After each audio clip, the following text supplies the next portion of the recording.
suis Fabien Clouette, je suis anthropologue spécialiste des questions maritimes et je travaille depuis quelques années sur des terrains d'interaction entre des humains et des animaux marins, les environnements marins de manière générale, mais surtout des animaux, et en particulier les mammifères marins. Avant d'explorer ces terrains-là, on ne se rend pas compte à quel point ces animaux vivent proches des sociétés humaines, à quel point ces sociétés animales vivent proches des sociétés humaines. Et c'est le cas en particulier sur deux terrains en fait, que j'explore aujourd'hui, à la fois l'Arctique norvégien et le détroit de Gibraltar. Dans le détroit de Gibraltar, c'est littéralement sidérant de voir la profusion de vie dans cet étroit détroit qui est parcouru par des grands bateaux, des porte-conteneurs, tout le trafic maritime passe par le détroit de Gibraltar. Et puis il y a aussi tout un tas de semi-rigides, de ferries, il y a plein d'humains sur l'eau.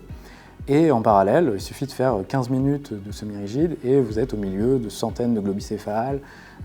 Vous croisez des cachalots placides en train de se reposer avant de replonger. Vous croisez des rorquals communs, vous avez des dauphins qui sont à l'étrave de ces gros bateaux.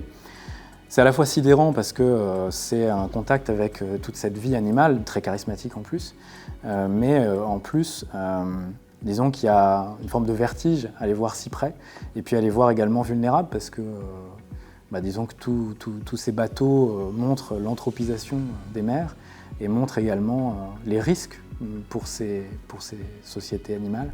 Mon prochain projet immédiat, là je repars dans le détroit de Gibraltar pour 1 an. Le détroit de Gibraltar était beaucoup au centre de l'attention médiatique pour les supposées attaques d'orques sur des voiliers, qui ne sont pas des attaques, on sait que ce sont plutôt des comportements de jeu. Et disons que la focale se faisait sur ces interactions violentes, parce que ce sont des gros animaux et que quand on a un contact avec ces gros animaux, entre un voilier et une orque, le voilier est souvent cassé. Et de l'autre côté, il y avait des risques de représailles de ces navigateurs. Et donc il y avait comme ça un terrain intéressant à la fois pour analyser la science en train de se faire auprès de ces animaux, auprès d'animaux qui changeaient de comportement. Et moi, ce qui m'intéressait, et notamment avec un passé de sociologue de la pêche et des nouvelle génération de pêcheurs en France, ça m'a intéressé de remettre en contexte cette mémoire flash, mémoire courte d'interaction avec les orques dans une mémoire un peu plus longue.